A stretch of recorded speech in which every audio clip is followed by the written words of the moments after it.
ಮಹಿಳಾ ಮೀಸಲಾತಿ ಬಿಲ್ಗೆ ಕಾಂಗ್ರೆಸ್ ಬೆಂಬಲ ನೀಡಿಲ್ಲ. ಹೀಗಾಗಿ ಕಾಂಗ್ರೆಸ್ ವಿರುದ್ಧ ಜೆಡಿಎಸ್ ನಾಯಕರು ಪ್ರತಿಭಟನೆಯನ್ನ ನಡೆಸಿದ್ದಾರೆ. ಮಹಿಳಾ ಮೀಸಲಾತಿ ಬಿಲ್ಗೆ ಕಾಂಗ್ರೆಸ್ ಸಪೋರ್ಟ್ ಮಾಡಿಲ್ಲ, ಬೆಂಬಲವನ್ನ ನೀಡಿಲ್ಲ. ಹೀಗಾಗಿ ಕಾಂಗ್ರೆಸ್ ವಿರುದ್ಧ ಜೆಡಿಎಸ್ ನಾಯಕರು ಪ್ರತಿಭಟನೆಯನ್ನ ನಡೆಸಿದ್ದಾರೆ. ಬೆಂಗಳೂರಿನ ಫ್ರೀಡಂ ಪಾರ್ಕ್ನಲ್ಲಿ ಪ್ರತಿಭಟನೆ ನಡೆದಿದೆ. ಬೆಂಗಳೂರು ಮಹಿಳಾ ಘಟಕದ ವತಿಯಿಂದ ಈ ಒಂದು ಪ್ರೊಟೆಸ್ಟ್ನ ನಡೆಸಲಾಯಿತು. ಎಂಎಲ್ಸಿ ಶರವಣ ಹಾಗೆ ಲೀಲಾವತಿ ಸೇರಿ ಈ ಒಂದು ಪ್ರೊಟೆಸ್ಟ್ನಲ್ಲಿ ಹಲವರು ಭಾಗಿಯಾಗಿದ್ರು. ಮಹಿಳಾ ಮೀಸಲಾತಿ ಬಿಲ್ಗೆ ಕಾಂಗ್ರೆಸ್ ಬೆಂಬಲ ನೀಡಿಲ್ಲ, ಹೀಗಾಗಿ ಅದು ಫೇಲ್ ಆಗಿದೆ. ಕಾಂಗ್ರೆಸ್ ವಿರುದ್ಧ ಜೆಡಿಎಸ್ ನಾಯಕರು ಪ್ರತಿಭಟನೆಯನ್ನ ನಡೆಸಿದ್ದಾರೆ. ಬೆಂಗಳೂರಿನ ಫ್ರೀಡಂ ಪಾರ್ಕ್ನಲ್ಲಿ ಒಂದು ಬೃಹತ್ ಪ್ರತಿಭಟನೆ ನಡೆಯಿತು. ಬೆಂಗಳೂರು ಮಹಿಳಾ ಘಟಕ ವತಿಯಿಂದ ಈ ಒಂದು ಪ್ರೊಟೆಸ್ಟ್ ನಡೆಸಲಾಯಿತು. ಎಂಎಲ್ಸಿ ಶರವಣ, ಲೀಲಾವತಿ ಸೇರಿ ಹಲವರು ಈ ಒಂದು ಪ್ರತಿಭಟನೆಯಲ್ಲಿ ಭಾಗಿಯಾಗಿದ್ರು. ಹಾಗೆ ಎಎಪಿ ಪಕ್ಷದವರು ಕೂಡ ಇದೇ ಸ್ಥಳದಲ್ಲಿ ಪ್ರೊಟೆಸ್ಟ್ನ ನಡೆಸಿದ್ರು. ಇದೀಗ ಜೆಡಿಎಸ್ ನಾಯಕರು ಪ್ರತಿಭಟನೆಯಲ್ಲಿ ಭಾಗಿಯಾಗಿದ್ರು. ಹಾಗೆ ಇನ್ನೊಂದು ಕಡೆ ಇವತ್ತು 8:00ವರೆಗೆ ದೇಶವನ್ನ ಉದ್ದೇಶಿಸಿ ಮೋದಿ ಅವರು ಕೂಡ ಮಾತಾಡ್ತಿದ್ದಾರೆ. ಅಂದರೆ ಯಾವಾಗ ಈ ಒಂದು ಬಿಲ್ಗಳು ಫೇಲ್ ಆಯಿತು ಆಗ ಬಿಜೆಪಿ ನಾಯಕರು ಕೂಡ ರಿಯಾಕ್ಟ್ ಮಾಡಿದ್ದಾರೆ, ಕಾಂಗ್ರೆಸ್ ವಿರುದ್ಧ ಕಿಡಿಕಾರಿದ್ದಾರೆ. ಆದರೆ ಇನ್ನೊಂದು ಕಡೆ ಕೈ ನಾಯಕರು ಸಂಭ್ರಮಿಸಿದ್ದಾರೆ. ಹೀಗಾಗಿ ಎಲ್ಲರೂ ಕೂಡ ರಿಯಾಕ್ಟ್ ಮಾಡಿದ್ರು. ಆದರೆ ಮೋದಿ ಅವರು ಇದಕ್ಕೆ ಹೇಗೆ ರಿಯಾಕ್ಟ್ ಮಾಡ್ತಾರೆ ಅಂತ ಇಡೀ ದೇಶವೇ ಕಾದು ಕುಳಿತಿದೆ. 8:30ಕ್ಕೆ ದೇಶವನ್ನ ಉದ್ದೇಶಿಸಿ, ದೇಶದ ಜನರನ್ನ ಉದ್ದೇಶಿಸಿ ಪ್ರಧಾನಿ ಅವರು ಮಾತಾಡ್ತಾರೆ. ಏನು ಹೇಳ್ತಾರೆ, ಇದ್ರ ಬಗ್ಗೆ ಅವರ ರಿಯಾಕ್ಷನ್ ಏನು, ಎಲ್ಲವನ್ನ ಕೂಡ ಕಾದು ನೋಡಬೇಕಿದೆ. ಇನ್ನು ಕಾನೂನು ಸಚಿವ ಅರ್ಜುನ್ ರಾಮ್ ಮೇಘವಾಲ್ ಅವರು ಗುರುವಾರ ಸಂಸತ್ತಿನಲ್ಲಿ 3 ಮಸೂದೆಗಳಾದ ಸಂವಿಧಾನ 131ನೇ ತಿದ್ದುಪಡಿ ಮಸೂದೆ ಹಾಗೆ ಕೇಂದ್ರಾಡಳಿತ ಪ್ರದೇಶಗಳ ಕಾನೂನುಗಳ ತಿದ್ದುಪಡಿ ಮಸೂದೆ 2026 ಹಾಗೂ ಡಿಲಿಮಿಟೇಷನ್ ಮಸೂದೆ 2026 ಮಂಡಿಸಿದ್ರು.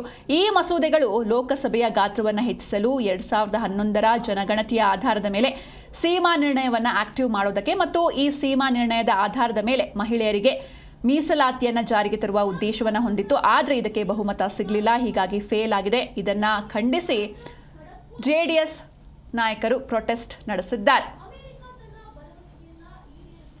ನಿನ್ನೆ ಪಾರ್ಲಿಮೆಂಟ್ ಅಲ್ಲಿ ತಂದಿರತಕ್ಕಂತ ಈ ಮಹಿಳಾ ರಿಸರ್ವೇಶನ್ ಒಂದು ಬಿಲ್ ಅನ್ನ ಇಂಡಿ ಕೂಟದ ಮಿತ್ರ ಪಕ್ಷಗಳು ವಿರೋಧ ಮಾಡುವ ಮೂಲಕ ಈ ಒಂದು ಪ್ರಜಾಪ್ರಭುತ್ವ ವ್ಯವಸ್ಥೆಯಲ್ಲಿ ಮಹಿಳೆಯರಿಗೆ ಕೊಡಬೇಕಾಗಿರತಕ್ಕಂತ ಗೌರವವನ್ನ ಇವತ್ತು ಅಪಮಾನ ಮಾಡಿದ್ದಾರೆ. ಇವತ್ತು ಮಹಿಳೆಯರಿಗೆ ಏನು ಒಂದು ರಾಜಕೀಯ ಪ್ರಾತಿನಿಧ್ಯವನ್ನ ಕೊಡಬೇಕು ಅಂತೇಳಿ ಸನ್ಮಾನ್ಯ ದೇವೇಗೌಡರು ಸಾಹೇಬರು ಅವರು ಪ್ರಧಾನಮಂತ್ರಿ ಇದ್ದಾಗಲೇ ಆ ಒಂದು ಬಿಲ್ ಅನ್ನ ತರಬೇಕು ಅಂತೇಳಿ ಅದಕ್ಕಾದಂತ ಪ್ರಾರಂಭಗಳನ್ನ ಅವರ ಒಂದು ಅವಧಿಯಲ್ಲಿ ಮಾಡಿರತಕ್ಕಂಥದ್ದು. ಮತ್ತೆ ಅವರು ಕಣ್ಣು ಮುಂದೆನೆ ಮತ್ತೊಮ್ಮೆ ಅವರು ಪಾರ್ಲಿಮೆಂಟ್ ರಾಜ್ಯಸಭೆಯಲ್ಲಿ ಇದ್ದಾಗಲೇ ಈ ಬಿಲ್ ಅನ್ನ ಪಾಸ್ ಮಾಡಿಸ್ಬೇಕು ಅಂತ ಹೇಳಿ ನಮ್ಮ ದೇಶದ ಮಾನ್ಯ ಪ್ರಧಾನಮಂತ್ರಿಗಳಾದಂತ ಸನ್ಮಾನ್ಯ ನರೇಂದ್ರ ಮೋದಿಜಿ ಅವರು ಬಹಳಷ್ಟು ಯೋಚನೆ ಮಾಡಿ ಈ ಬಿಲ್ ಅನ್ನು ತಂದು ಮಹಿಳೆಯರ ಮನಸ್ಸಲ್ಲಿ ಸದಾ ಅವರು ಇರಬೇಕು ಅಂತ ಹೇಳಿ ಒಂದು ದೊಡ್ಡ ಸಾಹಸಕ್ಕೆ ನಿನ್ನೆ ಏನು ಕೈ ಹಾಕಿದ್ರು. ಅದಕ್ಕೆ ಈ ಇಂಡಿ ಕೂಟದ ಅಧ್ಯಕ್ಷರು ಮತ್ತು ಕಾಪೂತ ಏನು ನಾವೆಲ್ಲ ಕೂಡ ಕರಿತೀವಿ ಸನ್ಮಾನ್ಯ ರಾಹುಲ್ ಗಾಂಧಿ ಅವರು ಏನು ಇದನ್ನು ವಿರೋಧ ಮಾಡಿ ಏನು ಅವರ ಮಿತ್ರ ಪಕ್ಷಗಳು ಕೂಡ ಸೇರಿ ಇವತ್ತು ಆ ಬಿಲ್ ಅನ್ನ ತಿರಸ್ಕಾರ ಮಾಡಿದ್ದಾರೆ.